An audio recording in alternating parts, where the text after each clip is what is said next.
Okay, Newton's three laws of motion. These are going to be important. We're going to reference them quite a lot.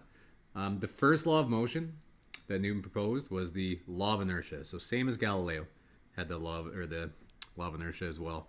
The law of inertia, you can really see from our little guy that's still traveling from the last video, is that things in motion just want to stay in motion, and they would, right? And I think of outer space, like I was saying in the last video, that things in if you push something in space, it'll just carry on forever. It's just that friction is the only thing that makes it so things slow down. But the natural state of things is to just carry on moving if there's nothing holding it back. So he said every object continues in a state of rest or uniform motion unless acted on by an unbalanced force. So things in motion stay in motion, things at rest stay at rest unless there's some force involved. And this is going to be really important for like circular motion unit and pretty much all of our units coming up here, that concept, because most people, it's hard to get over that idea that you need to keep pushing something to keep it moving. You don't. Okay, Newton's second law. Newton's second law, you probably want to write up here just for your own reference. It's kind of written like this quite a lot. Just F is equal to ma. Force is equal to mass times acceleration. And here's how we got there. So he said, if an object is subjected to an unbalanced net force, it will accelerate in the direction of the net force. And acceleration is directly proportional to the magnitude of the net force. And this little symbol here, you might have never seen this. That's proportional symbol. This is kind of how scientists come up with formulas. Is Newton noticed that if I have a bigger force, so if the force is big, then the acceleration is big. So he said that they're proportional. If I increase my force by 2 times, my acceleration goes up by 2 times. So if I do something to one, the same happens to the other is kind of what proportional means. And then he also realized that acceleration is inversely proportional to the mass, or you can think about it as to the inertia. The greater the mass, the smaller the acceleration. So if you kind of look at this formula too, he said that acceleration is proportional to 1 over the mass. So now if you think about, if this mass gets bigger, if I put a bigger number in the denominator, what happens to the acceleration, or what happens to that number? Well, it gets smaller because you got 1 divided by, like if I want 1 divided by a million, that's a really, really small number, right? So the bigger number you get in the denominator, the smaller number you get out of it. So that's what we mean by inversely proportional. And then combining just those two things that he discovered was that acceleration is equal to force divided by mass. And that's where we got the units before of...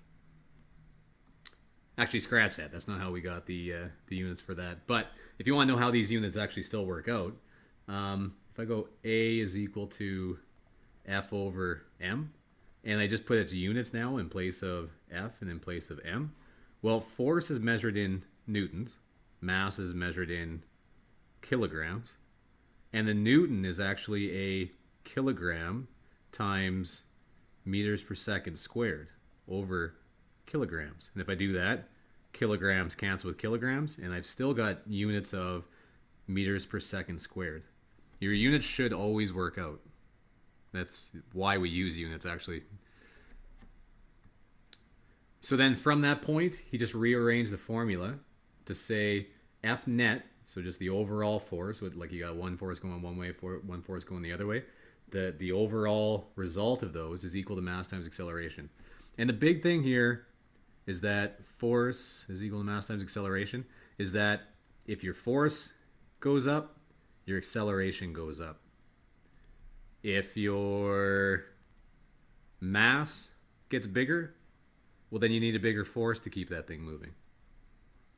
And so on, right? So the big thing, though, is that force and acceleration are tied together with mass. Mass is the thing that ties those two together.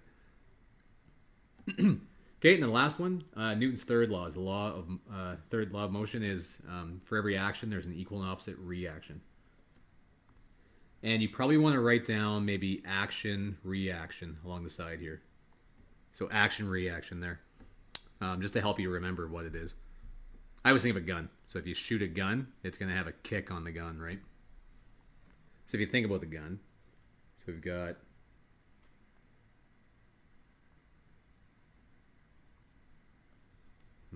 I can't draw guns. Okay, a gun. If you shot a bullet, then there's going to be an action on the bullet, right? There's going to be a force that happened on the bullet. And let's say the force on the bullet here was, I don't know, like 100 newtons. Well, according to Newton's third law, there must also be a reaction force on the gun from its center of mass, actually. So my center of mass is probably off there. But there's going to be a reaction force that's equal in magnitude but the opposite direction. So it would also be 100 newtons that way. And that's kind of how that action-reaction thing works. You could also think if you were standing in outer space and you were holding hands with somebody and then you pushed off of each other, you are going to go in opposite directions and with equal force. So let's go through some examples with that. So it says, what is the reaction force to a person pushing her hand against the wall? Well, if you think about it here, there must be some sort of reaction force pushing back. And let's just think, just adding up our vectors. So if we had, this arrow that's drawn there is going to the right, there must be one equal going to the left, because if there wasn't, you would just push your way right through the wall, right? The wall isn't moving when you're pushing on it, so the net force there has to be zero. There's no acceleration. The thing doesn't move. Things don't move unless they have a net force on them. So when you push on the wall, the only way that the wall doesn't collapse is that the wall pushes back on you with equal magnitude. Hopefully that makes sense. The net result there of those two arrows has to be zero. If it wasn't, you'd be like the Hulk and you'd be pushing over walls. All right, B. When walking across the floor, what is the direction of the force of your foot on the floor? What is the reaction force? Which force propels you forward? What would happen if the friction between your foot and the floor became zero? Okay, so if you look at our foot on the floor here, what's happening is that, think about this point right here. We are trying to push the floor this way, right? Or we're pushing backwards on the floor. That would be our action force. So force, maybe we can write down here, action. And then for every action, there's an equal opposite reaction. There needs to be, right? So there's an action going that way. There's going to be a reaction force pushing this way.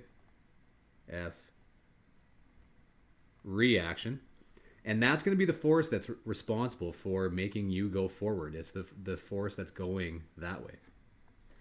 And you might say, well, okay, but that green arrow and that red arrow are the same length, so they look balanced. So how am I moving at all? Well, technically, and if you want to be really technical here, force is equal to mass times acceleration, right? You really are actually pushing the world backwards when you do this. Every time you step, the earth is being pushed to the left and you are being pushed to the right. But the earth has an absolutely huge mass compared to you.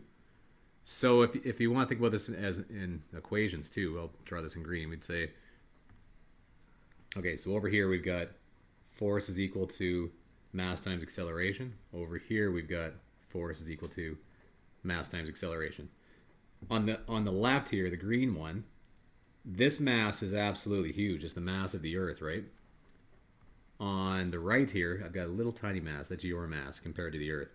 This isn't the scale. The green one should be way bigger.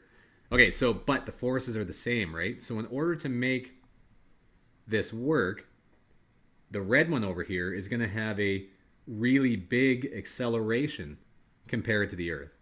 So it's going to have, like, that's you're actually accelerating now. And the earth is having a microscopic acceleration. And that's all because of the difference in the mass between the two. So maybe I went into a little bit too much detail there, but that's why you're able to move, is you technically push the earth backwards. Oh yeah, and the last part here it says, what would happen if the friction between your foot and the floor became zero? Well, you couldn't move at all, right? Because then there wouldn't be a green arrow here at all. So there would be no motion at all. All right. So C says an apple on a tree is pulled down toward the earth. What is the reaction force? So we said if there is an action, there has to be a reaction force. And I've kind of already gone into this a bit. But if you think about this is the earth right here.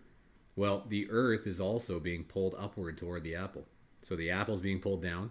The earth is being pulled up. And now for the same reason, we could say, so this is force of the apple is equal to mass of the apple times acceleration of the apple. Apple. And then force of the earth is equal to mass of the earth times acceleration of the earth. And the acceleration of it, accelerating toward the apple, I mean, not 9.81. These two things are the same, right? The forces are the same there. So if I have a little itty bitty tiny mass of an apple, then I'm going to have a really big acceleration compared to that, right? And if I have a really huge mass of the earth, then I'm going to have a little itty bitty tiny acceleration of the earth. So you actually do move the earth when you jump or when you do any of that kind of thing. It's just so microscopic that we can't even measure it. That being said, I just actually watched a video the other day and they said I think if you got everybody on the earth on one side of the earth and you all jumped at one time, I think you could measure it. But yeah, that's probably not going to happen. All right, so I'm going to no, I'm going to keep going. I'm going to carry on with mass and weight. Okay, so just some terminology things here. So mass versus weight. Mass is something inherent that something just has, right? So in nature, something just has a certain mass, and its mass is really just something's tendency to resist change. So if it has a lot of mass, it's going to have a lot of inertia. It's going to want to stay at rest, or it's going to want to stay traveling at that constant velocity. And we measure something's mass in something called kilograms. And that's what you're going to see all the time, right? So kilograms. Yeah. Weight, on the other hand, a lot of times people talk about mass and weight as being the same thing. Weight is actually a force. So when you step on the scale and you read that you weigh, I don't know, 150 pounds, that's actually talking about a force. That you're in the same kind of category as saying that something weighs like 100 newtons, right? And the difference here is that your mass is the same everywhere in the universe.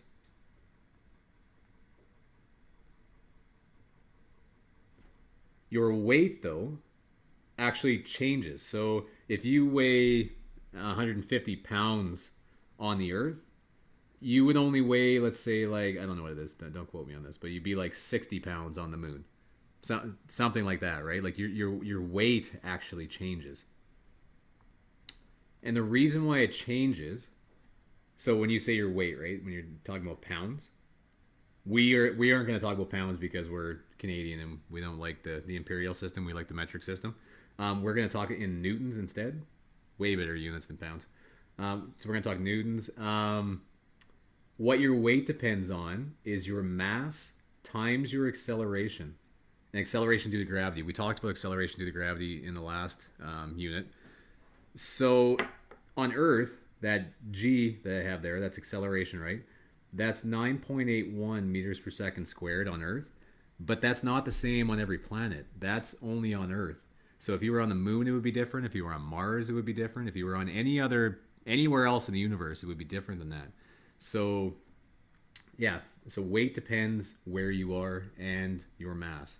So hopefully that made sense. Oh yeah, I've got these down here. The acceleration due to gravity on the moon's 1.6 meters per second squared.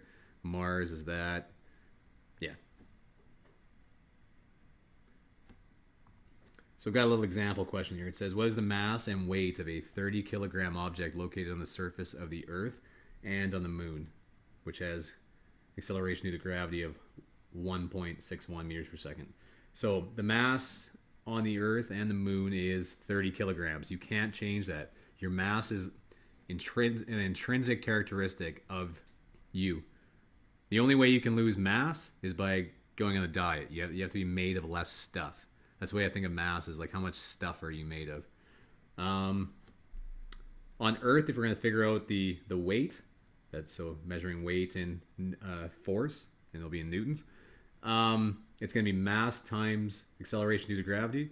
So on Earth, it's going to be 30 kilograms times negative 9.81 meters per second squared. So that ends up being negative 294.3 newtons, or you could say that it's just that many newtons down.